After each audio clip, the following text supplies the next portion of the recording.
오늘은 완벽한 원시인 읽는 마지막 날이에요. 여행 다녀오는 거 기다려주셔서 감사해요. 그러면 오늘은 같이 에필로그를 읽어보도록 하겠습니다. 에필로그 멸종위기종. 멸종위기종이라고 안내판에 적혀 있었다. 얼마 전 동물원에서 호랑이를 봤다. 무리한 호랑이는 콘크리트 바닥 위를 서성이고 있었다. 같은 경로를 왔다 갔다 10분을 지켜봐도 똑같은 동선. 눈에 빛이 없었다. 주변을 둘러봤다. 호랑이를 구경하는 사람들은 스마트폰으로 호랑이를 찍고 화면을 확인하고 다시 찍었다. 아이가 아빠, 호랑이다 라고 소리쳤다. 아빠는 그래 하면서 화면에서 눈을 떼지 않았다. 눈앞에 살아있는 호랑이가 있는데 화면 속 호랑이만 들여다보는 사람들의 눈에도 빛이 없었다. 주변을 떠올려보라. 아침에 알람 없이 눈이 떠지는 사람, 월요일이 기다려지는 사람, 이유 없이 콧노래가 나오는 사람, 에너지가 넘쳐 뭐라도 하고 싶은 사람, 손에 꼽을 만큼 적지 않은가? 어쩌면 한 명도 떠오르지 않을지도 모른다. 반면 우울은 흔해졌고 무기력은 일상이 됐다. 커피와 술로 하루를 버티는 사람들은 많다. 특별한 이유 없이 안정되고 활력 있는 사람은 좀처럼 보이지 않는다. 행복은 특별한 성취가 아니라 기본값이어야 하는데 그런 사람은 찾기 어렵다. 행복한 인간은 멸종위기종이다. 달릴 곳을 잃으면 서로를 물어뜯는다. 10만 년 전 우리 조상은 야생동물이었다.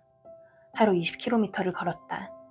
사냥감을 추적하고 위협을 감지하고 부족과 함께 불을 피웠다. 해가 뜨면 일어나고 해가 지면 잠들었다. 몸이 설계된 대로 살았다. 지금 우리는 어떻게 사는가? 형광등 아래 8시간, 의자에 묶인 채로 배달 음식을 먹고 화면을 보다가 기절하듯 잠든다. 다음날 알람 소리에 억지로 일어난다. 이것을 반복한다. 죽을 때까지. 우리는 스스로를 가뒀다. 스스로에게 사료를 먹었다. 스스로를 중독시켰다. 철창이 보이지 않을 뿐이다. 나는 그 철창 안에서 거의 죽을 뻔했다. 2015년 군병원 침대에 누워 천장만 보았다. 68kg 해골이 되어 누워서 희망도 없이 그냥 숨만 쉬고 있었다. 그때 뇌과학, 진화생물학, 심리학 등 수백 권의 책을 읽으며 하나의 결론에 도달했다. 나는 고장난 게 아니었다. 야생성을 잃어버린 것이었다. 그래서 버튼을 눌렀다. 햇볕을 쬐고 걷고 사람을 만났다. 1년이 지나자 거울 속에 다른 사람이 서 있었다. 지금 나는 매일 아침이 기대된다. 특별한 이유가 없어도 기분이 좋다. 하고 싶은 일이 너무 많아서 시간이 부족하다. 10년 전의 나에게 이 얘기를 하면 믿지 않을 것이다. 달라진 건 딱 하나다. 야생성을 되찾았다.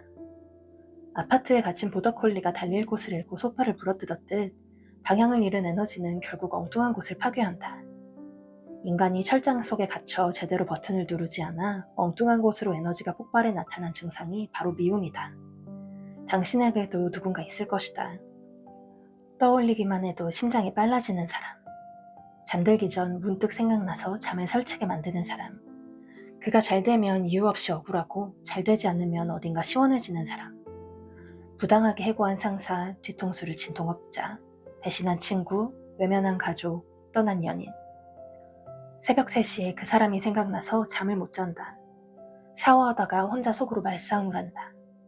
이미 끝난 대화를 수백 번 되갚는다. 우연이 아니다. 우리가 이렇게 쉽게 적을 만드는 데에는 이유가 있다. 이것은 개인의 성격 문제가 아니다. 인류가 오래 살아남기 위해 선택했던 전략의 흔적이다. 10만 년 전 부족한 충돌은 일상이었다. 발굴된 선사시대 두개골의 15에서 20%에서 폭력으로 인한 외상의 흔적이 나타났다. 원시인 4명에서 5명 중 1명은 다른 인간에게 머리를 맞아 죽었다. 이기는 부족은 살아남았다. 패배한 부족은 몰살당했다.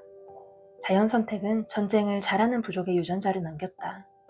편을 가르고 적을 만들고 싸우려는 욕구. 이건 악한 마음이 아니다. 10만 년간 생존에 유리했던 전략이 뇌에 새겨진 것뿐이다. 그래서 뇌는 적을 찾는 데 민감하다. 적이 없으면 불안하다. 편을 가르고 위험을 감지하고 대비하는 능력은 생존에 유리했다. 문제는 시대가 바뀌었다는 점이다. 2026년의 당신에게 역부족은 없다. 당신을 해고한 상사는 창을 들고 쳐들어온 적이 아니다. 당신을 배신한 친구를 복수한다고 해서 부족이 살아남지 않는다. 그런데 뇌는 그 차이를 구별하지 못한다. 뇌는 상황을 판단하기보다 위험 상태에 반응한다. 누군가를 원망할 때, 복수를 상상할 때, 그 사람이 망하길 바랄 때 뇌는 이미 전쟁에 들어간다. 온라인에서도 마찬가지다. 스마트폰을 켜는 순간 얼굴도 없고 목소리도 없는 적이 쏟아진다. 댓글 하나, 짧은 영상 하나, 자극적인 제목 하나가 즉시 편을 가른다.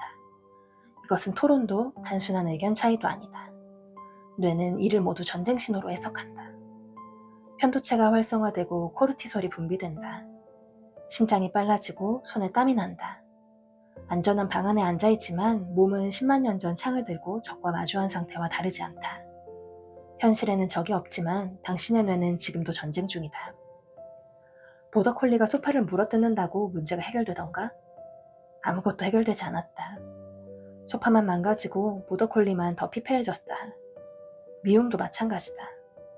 당신이 누군가를 아무리 미워해도 그 사람은 변하지 않는다. 사과하지 않는다. 반성하지 않는다.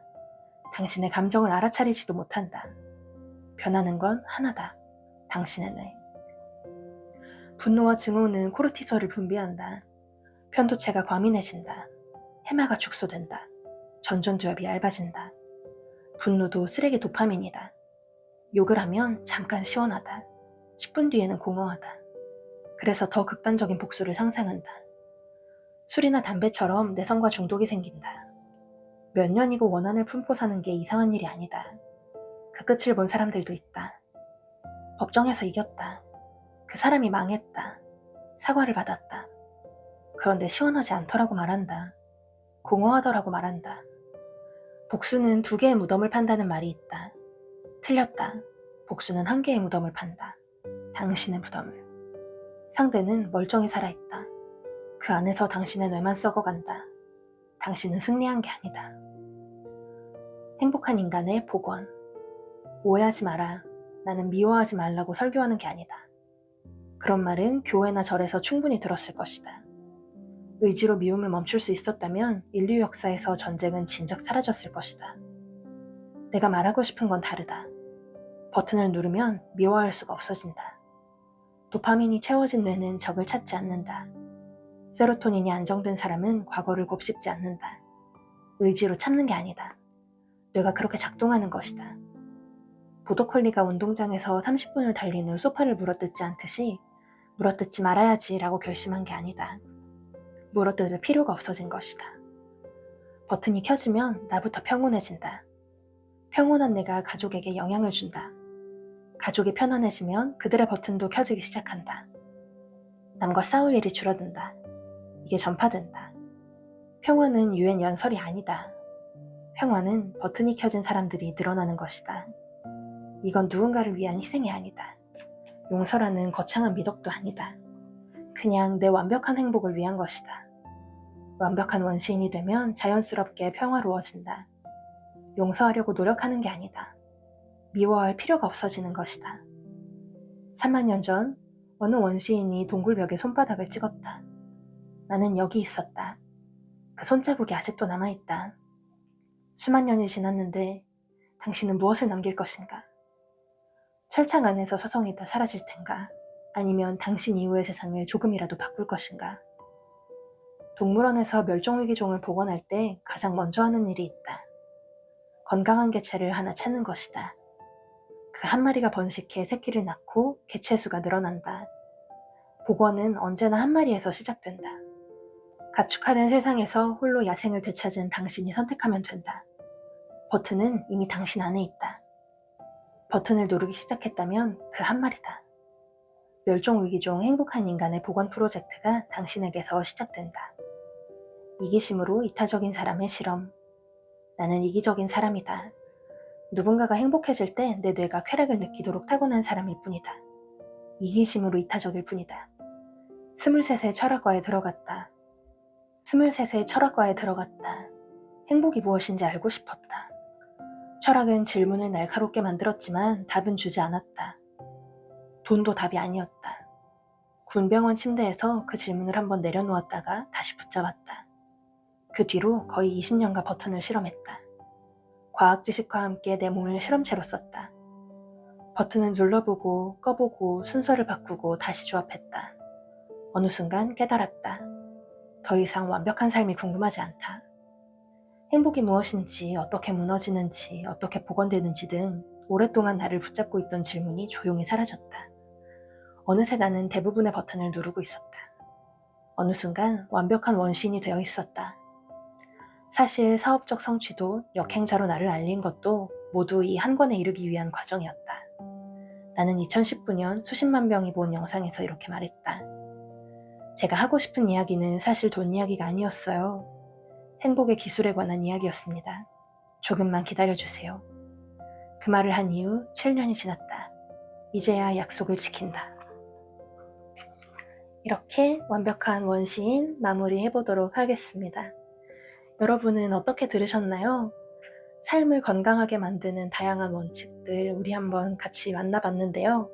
이 중엔 제가 실행하고 있는 것들도 몇 개 있지만 실행하지 못하는 것들도 몇 개 있어서 참 완벽한 원시인이 되기는 쉽지 않다라는 생각을 했던 것 같아요.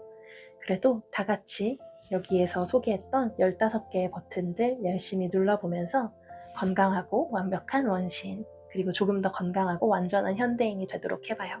그러면 다음 영상에서 만나요. 안녕.